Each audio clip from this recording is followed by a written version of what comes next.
तो भाई OnePlus Nord 4 की यहाँ पे सेल स्टार्ट हो चुकी है और हमने सबसे पहले ग्रैब कर लिया है OnePlus Nord 4 और हमने कहा कि क्यों ना यहाँ पे एक नॉर्मल अनबॉक्सिंग की जगह यहाँ पे हम लोग आपको दिखाएं कंपैरिजन, वो भी एक नहीं तीन डिवाइसेस के बीच में, बिकॉज सबसे ज्यादा डिमांड तो आपकी इन्हीं के लिए थी। यहाँ पे सबसे पहले रखा है मैंने Moto Edge 50 Pro, उसके साथ में यहाँ पे Realme GT 6T और साथ में भैया यहाँ पे OnePlus तो है ही है। और हाँ भाई OnePlus Nord 4 के साथ में किस किस का कंपैरिजन चाहिए वो भी आप मुझे ना नीचे कमेंट करके बता सकते हैं। यहाँ पे मेरे दिमाग में चल रहा है Realme 12 Pro Plus या फिर Vivo V40 या V40 Pro के साथ में भी कंपैरिजन लेकर के आने का, तो आप लोग मुझे कमेंट करके जरूर से जरूर बताइएगा। फिलहाल के लिए अभी इन तीनों ही डिवाइस की बात अगर मैं कर लूं तो सबसे पहले अगर आप केवल डिजाइन की बात अगर आप करते हैं तो यहाँ पे जो सबसे लाइट वेट है फोन वो है भैया मोटो का। साथ ही में मेरे पास जो वेरिएंट है ये है वीगन लेदर के साथ में, तो भाई यहाँ पे इसका वेट है 186 ग्राम के आसपास में। और उसके बाद में सेकंड नंबर पे आता है Realme GT 6T, because guys यहाँ पे बैक में ना प्लास्टिक का फ्रेम है, प्लास्टिक की बैक है, इसकी वजह से इसका वेट और ज्यादा कम है। और यहाँ पे 194 ग्राम मतलब सबसे लाइटेस्ट ये, उसके बाद ये, और सबसे भारी भरकम डिजाइन वाला फोन ये है भाई। बैक में यहाँ पे एल्यूमिनियम बॉडी, फ्रेम भी एल्यूमिनियम का,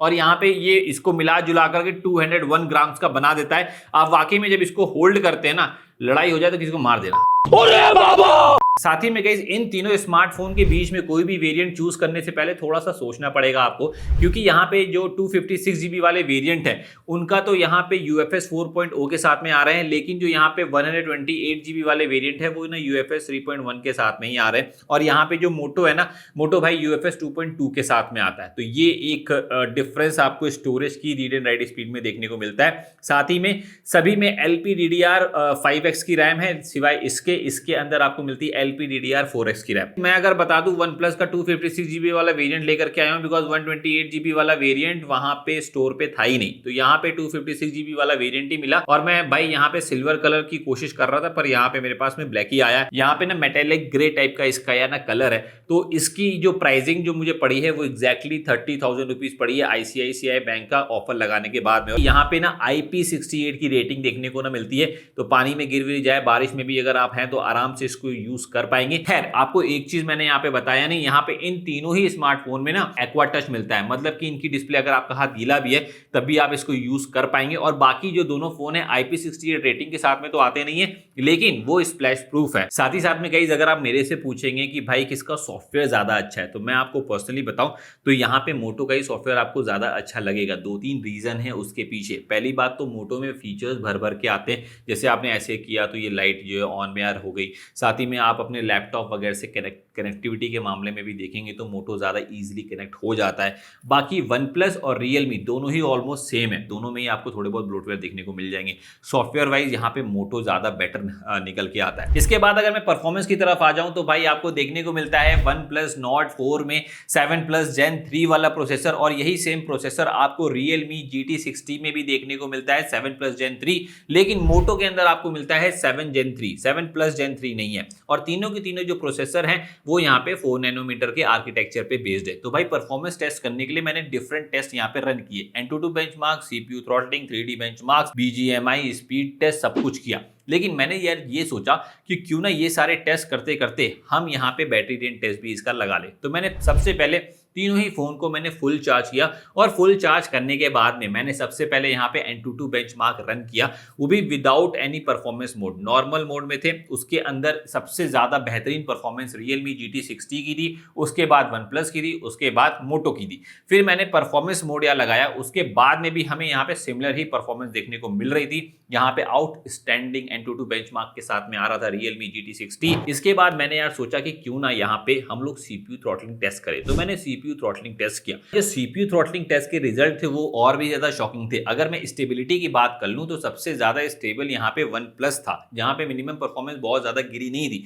लेकिन अगर मैं एवरेज परफॉर्मेंस की बात करूं तो Realme GT 6T सबसे ज्यादा यहाँ पे बेटर परफॉर्म कर रहा था in terms of average performance. लेकिन मोटो को अगर आप देखेंगे तो मैक्सिमम परफॉर्मेंस उसकी बहुत ज्यादा दमदार गई थी। ये काफी ज्यादा कंफ्यूजन सा हो गया था, तो मैंने कहा कि क्यों ना यहाँ पे 3D मार्क टेस्ट भी किया जाए। तो भाई 3D मार्क में रिजल्ट और भी ज्यादा शॉकिंग थे। अगर मैं यहाँ पे बेस्ट लूप स्कोर की बात करूं तो भाई उसके अंदर तो सबसे ज्यादा बढ़िया स्कोर किया था वन प्लस ने, लेकिन सेकंड नंबर पे Realme GT60 था, थर्ड पे था यहाँ पे मोटो। लेकिन स्टेबिलिटी के मामले में अगर आप देखेंगे तो वहां पे मोटो ने अच्छा परफॉर्म किया। लेकिन जब हम यहाँ पे बात करते हैं कि मैक्सिमम एवरेज FPS किस में आता है, तो उसमें अगेन यहाँ पे वन प्लस ही ज्यादा बेटर स्कोर कर रहा था कंपैरेटिवली Realme GT60 से और मोटो से भी। मोटो भाई तीसरे नंबर पे ही था।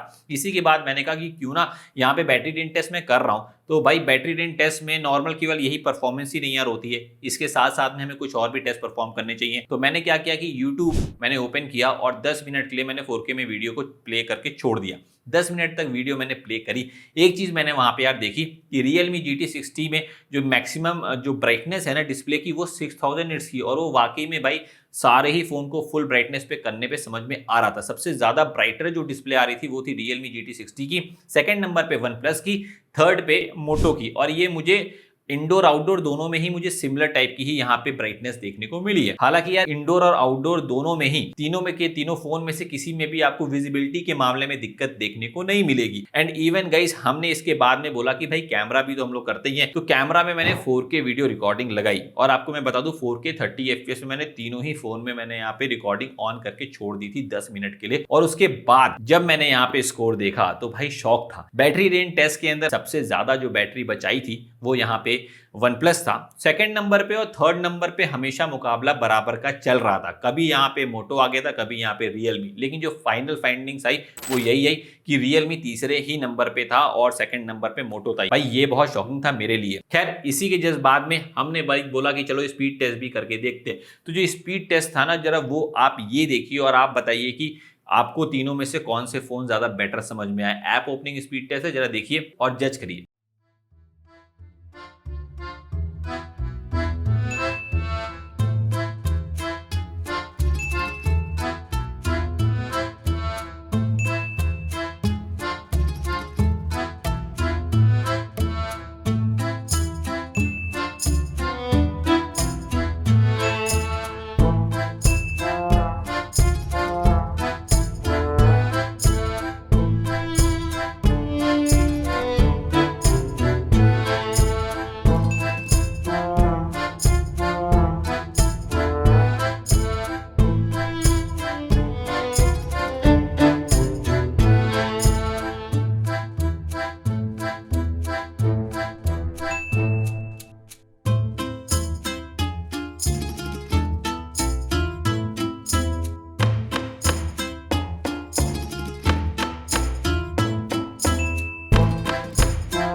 तो भाई अभी तक की अगर आपने मेरी ये वीडियो यहाँ तक की देखी है तो मैं डेफिनेटली श्योर हूँ कि आपको ये वीडियो पसंद आई ही होगी। तो अगर पसंद आ गई है तो भैया वीडियो को कर दो लाइक, साथ ही में चैनल को कर दो सब्सक्राइब, बेल आइकन को भी हिट कर दीजिएगा। मैं यहाँ पे ऐसी वीडियोस लेकर के आता ही रहता हूँ। चलिए अब बढ़ते हैं आगे। साथ ही साथ में गाइस यहाँ पे मोटो के अंदर ना रिवर्स वायरलेस चार्जिंग का भी सपोर्ट देखने को मिलता है, बाकी दोनों फोनों में देखने को नहीं मिलता है। एंड इवन मोटो के अंदर ना जो टाइप सी का पोर्ट है वो टाइप सी 3.1 है, बाकी दोनों में यहाँ पे 2.1 है, जिससे कि रीड एंड राइट स्पीड जो है ना मोटो में ज्यादा अच्छी है। साथ ही साथ में गाइस मैंने यहाँ पे KineMaster video rating test किया था, अगेन उसके अंदर आप देखिए भाई कौन था विनर आपके सामने है। एंड इवन इसके बाद भाई मैंने आपको बता दूं कि अगर मैं 5G बैंड की कनेक्टिविटी की बात करूं तो देखो यहाँ पे दो फोन है OnePlus और Realme, दोनों में ही 9 5G के बैंड की कनेक्टिविटी देखने को मिलती है। और वहीं पे अगर आप मोटो की बात करेंगे तो 15 5G के बैंड की कनेक्टिविटी मिलती है। हालांकि सब में ही आपको NFC वगैरह भी देखने को ना मिलता है और भाई मोटो में आपको Wi-Fi 6E देखने को ना मिलता है, बाकी सब में Wi-Fi 6 आपको देखने को मिलता है। तो यहाँ पर भी मोटो में थोड़ा सा ज्यादा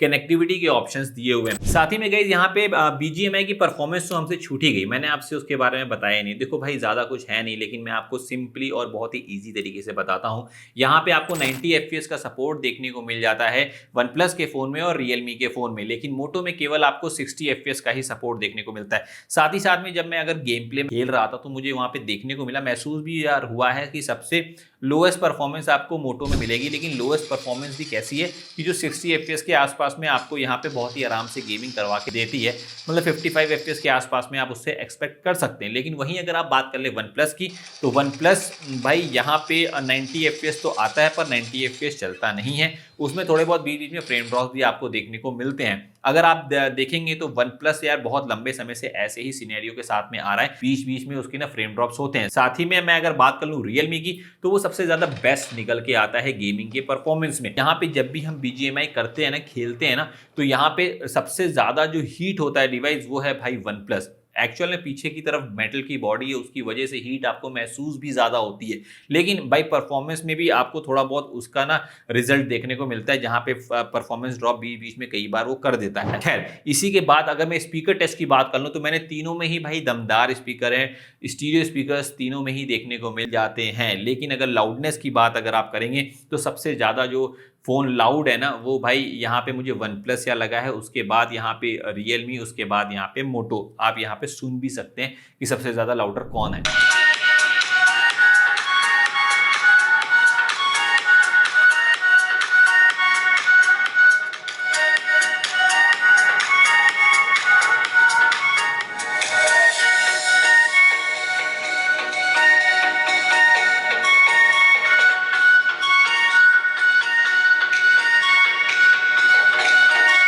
और हाँ गाइज, मैंने यहाँ पे जब सॉफ्टवेयर आप लोगों से बताया तो एक चीज़ तो बताना भूल ही गया भाई, अपडेट के प्रोमिसेस। वन प्लस ने किलिंग यहाँ पे 4+6 ईयर का प्रॉमिस किया है, 4 ईयर के एंड्रॉयड अपडेट और 6 ईयर के सिक्योरिटी पैच के अपडेट। बाकी दोनों फोन की बात कर लें तो 3 ईयर्स प्लस 4 ईयर्स, मतलब कि 3 साल के एंड्रॉयड और 4 ईयर्स के सिक्योरिटी पैच के अपडेट के प्रॉमिस किया है। अच्छा, इन सब के बाद में तो यार जरा कैमरे की बात कर लीजिए। कैमरा भाई मैंने इंडोर आउटडोर में बहुत ही तगड़े से यहाँ पे कंपेरिजन किया है, और किसी में कोई बेटर है, किसी में कोई, तो आपको यहाँ पे डिसाइड करना पड़ेगा कि आपका डिसाइडिंग फैक्टर क्या है, आप कौन से फोन के साथ में जाना चाहते हैं। सबसे पहली चीज हम यहाँ पे जरा स्पेक्स की तरफ अगर आ जाएं, यहाँ पे वन प्लस के अंदर आपको 50 मेगापिक्सल का प्राइमरी सेंसर और 8 मेगापिक्सल का अल्ट्रा वाइड सेंसर देखने को मिलता है। वहीं पे अगर आप रियलमी की बात करेंगे तो उसमें भी सिमिलर ही सेंसर है 50+8। लेकिन अगर मोटो की बात करेंगे तो वहाँ पे मल्टीपल कैमरा दिए गए हैं, उसके अंदर 50 मेगापिक्सल का प्राइमरी, 13 मेगापिक्सल का अल्ट्रा वाइड और 10 मेगापिक्सल का यहाँ पे पेरिस्कोपिक लेंस बोल लीजिए या फिर टेलीफोटो लेंस आप बोल लो,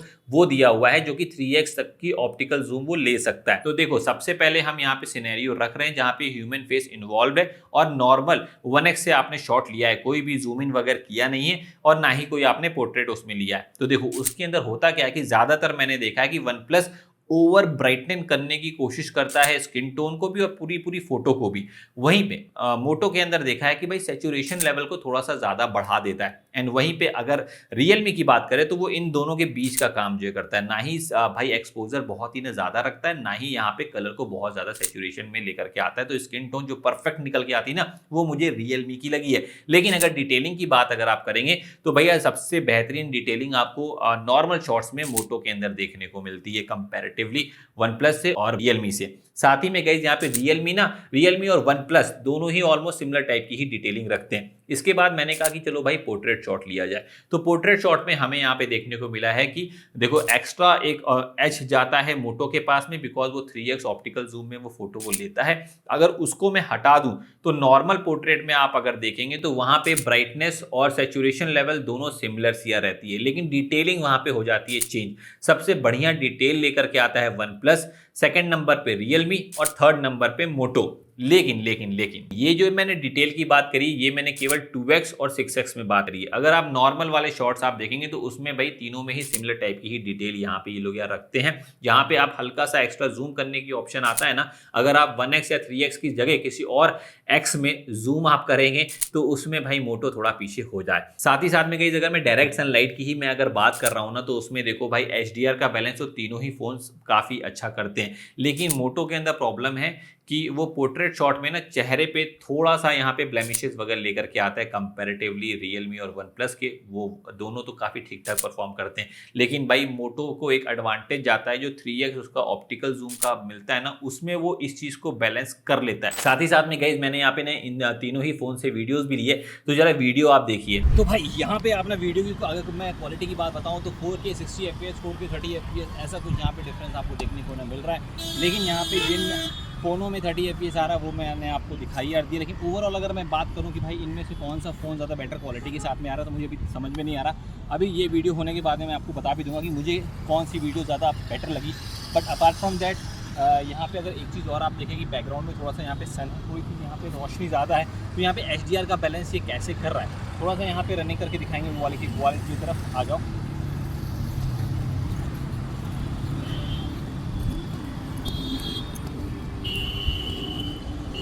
ऐसा यहाँ पे स्टेबलाइजेशन आपको देखने को मिल जाता है। तो ओवरऑल अगर देखा जाए ना तो यहाँ पे कुछ ऐसा ही सीन है। और जैसे कि आप लोग मुझे बताएं कि भाई यहाँ पे वीडियो की क्वालिटी किस में ज़्यादा बेटर जो आ रही है, कमेंट करके बताइएगा ज़रूर, मैं इंतज़ार कर रहा हूँ। इसी के बाद अगर मैं फ्रंट सेल्फी कैमरास की बात कर लूं तो फ्रंट सेल्फी कैमरास की स्पेसिफिकेशन आपके सामने आ रही है। लेकिन अगर हम बात कर लें कि भाई आखिरकार में वीडियोस और फोटोज रहती कैसे, तो सबसे पहले आप वीडियोस देख लीजिए। तो फिर ये है फ्रंट सेल्फी कैमरा इन तीनों स्मार्टफोन का। यहाँ पे आप देख सकते हैं कि जो OnePlus है वो तो अनफॉर्चुनेटली फ्रंट में 4K वीडियो लेने की कैपेबिलिटी इसके साथ में आता नहीं है, लेकिन बाकी दोनों फ़ोन्स यहाँ पे Realme और मोटो यहाँ पे फ्रंट में भी 4K वीडियो रिकॉर्ड कर सकते हैं। हालांकि डिटेलिंग वगैरह कैसी आ रही है आपके सामने। अभी थोड़ा सा लाइट, थोड़ा सा यहाँ पे ना थोड़ा सा क्लाउडी अभी हो चुका है, तो इसलिए बहुत ज़्यादा तो लाइट नहीं है, बट स्टिल अभी आपको थोड़ा बहुत एक आइडिया समझ में आ रहा होगा। थोड़ा सा रनिंग करके भी मैं आपको दिखा देता हूँ, रनिंग करने में भी आप लोगों को थोड़ा बहुत समझ में आ जाएगा कि इसकी स्टेबिलिटी कैसी है, और ऐसे भी करके दिखा देता हूँ। तो कुछ ऐसे है, डायरेक्ट अगर सनलाइट थोड़ी बहुत भी यहाँ पे पड़ रही मेरे चेहरे पे तो वो आपके सामने कुछ ऐसे नज़र आएगा।